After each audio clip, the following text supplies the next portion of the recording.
Hi, I would like to introduce you to a new old friend. Actually, this is a string machine that I owned back in the 80s, and with certain twists and turns, it returned back to me. And I am surprised that it is still in such a good condition.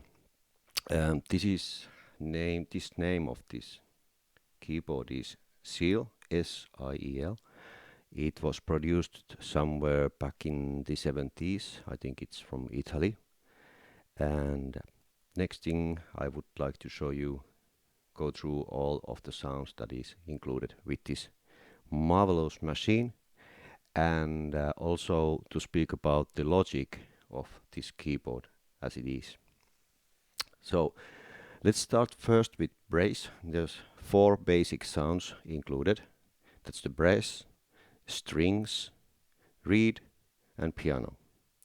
So when you activate any of these buttons, you can see that the lights are changing accordingly. This means whatever lights you have on, you can that's an indicator, as these are the functions that are available for the chosen sound. For example, if you click strings, you only have this section here and the sustain section, and of course the volume available. So that's the logic in it, and there are not so many options to vary the sound. You have vibrato, you can mute it, and also there's attack and sustain, which are adjustable. But like in this case, you can see I have chosen the brace. I have no attack, no sustain available. I only do have brass attack and brilliance available here. So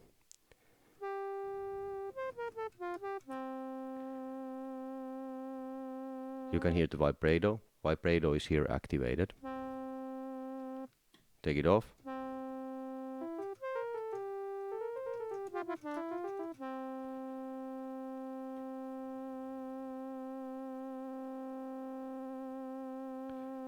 Also, you can see the graphics right next to the adjusting panel, and you can see actually what kind of a wave curve it is creating while you change the parameters. Real synthesizer feature, I would say. Brilliance, brass attack.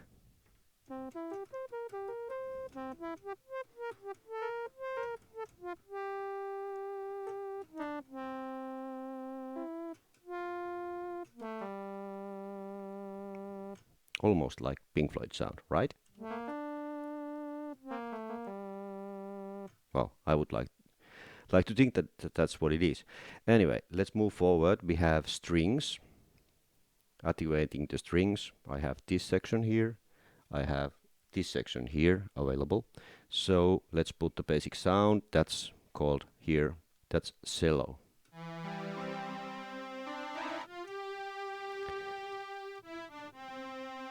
I have a lot of sustain here. I'll put the sustain off. I'll put attack to 0 as well.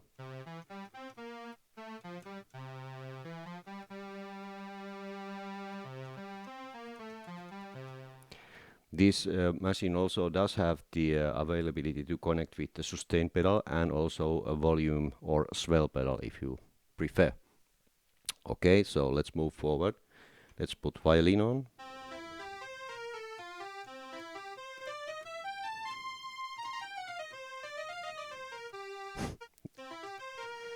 At the time, this, I think, at its era, when it was used first introduced to the markets, I guess the sounds were more than adequate for the needs of the bands at that time. This is a combined cello and violin together. Interesting thing is that when you put on solo, you do have vibrato available. Also, the sound changes quite drastically.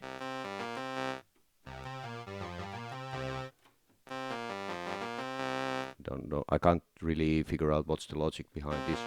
That it goes dry, the sustain drops off when you put the solo on. However, it's that's how it works. There's percuss marked here, so I put the percuss on. Percussion.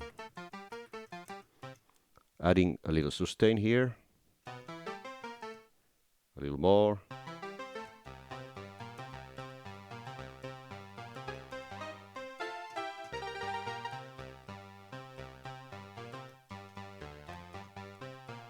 Hmm.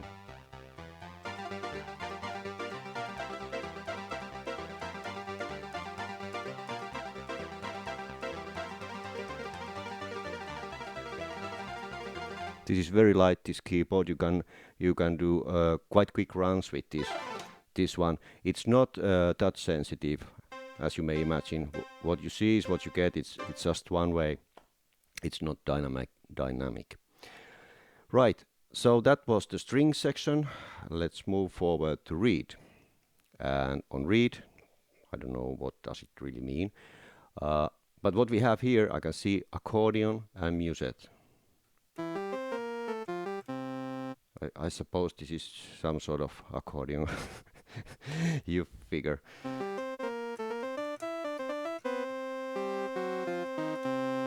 Let's see if musette brings in anything.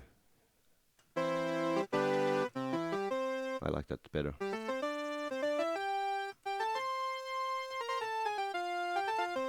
And let's see what does it do when we drop off the accordion and leave only musette on.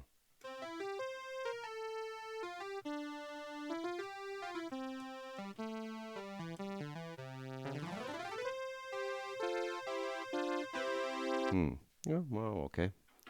And finally, the last one, the white section here, that's piano. See what does it bring. Let's put the sustain off, everything else off, and just leave only the piano sound with no effects none whatsoever. That's quite dry.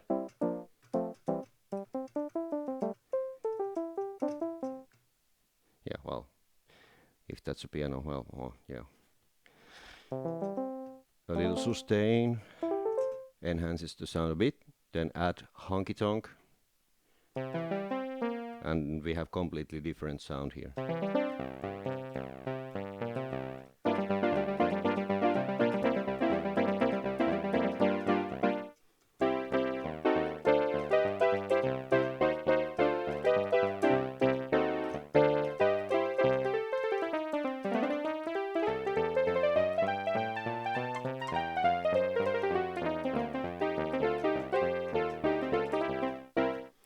Right, let's leave piano out. What does it give? Yet another kind of sound.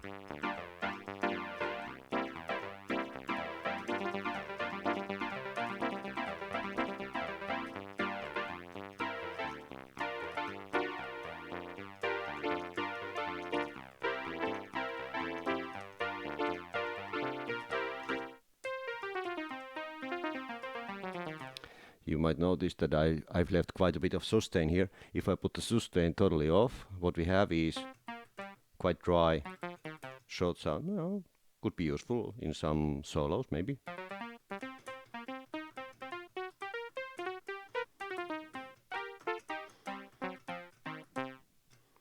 But I prefer to have some sustain. That's only a matter of opinion altogether. So, what we had here was brace, strings,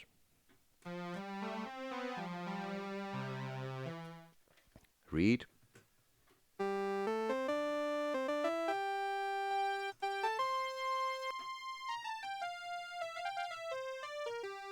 and finally piano.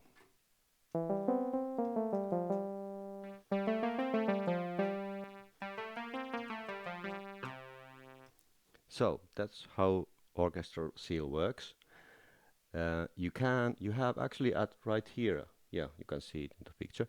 This one is to fine-tune the instrument.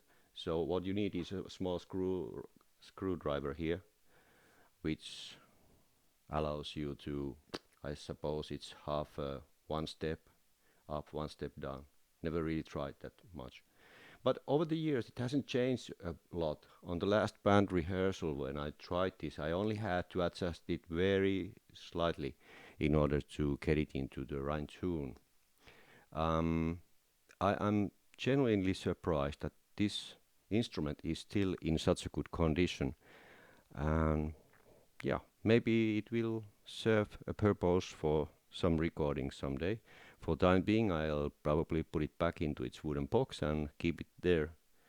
Or if you are interested, you can always give me an offer and we'll negotiate about the price. Thank you for watching.